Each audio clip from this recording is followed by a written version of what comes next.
Ma question s'adresse au ministre de la Justice, Didier Migaud.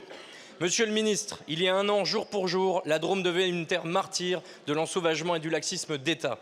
Il y a un an, le parvis de la salle des fêtes du paisible village de Crépol était maculé de sang de victimes innocentes. Thomas, ce jeune rugbyman de 16 ans, était touché en plein cœur et décédé pendant son transfert à l'hôpital.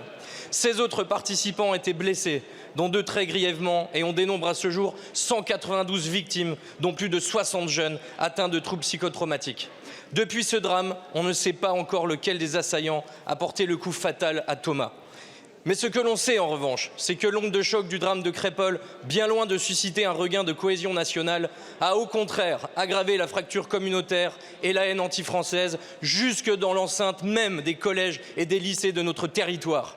Ce que l'on sait, c'est que les 14 suspects mis en examen, nombre d'entre eux issus du même quartier de la Monnaie à Romans-sur-Isère, étaient déjà des délinquants connus des services de police. Ce que l'on sait aussi, monsieur le ministre, c'est que 9 témoins du drame ont entendu cette phrase qui glace le sang.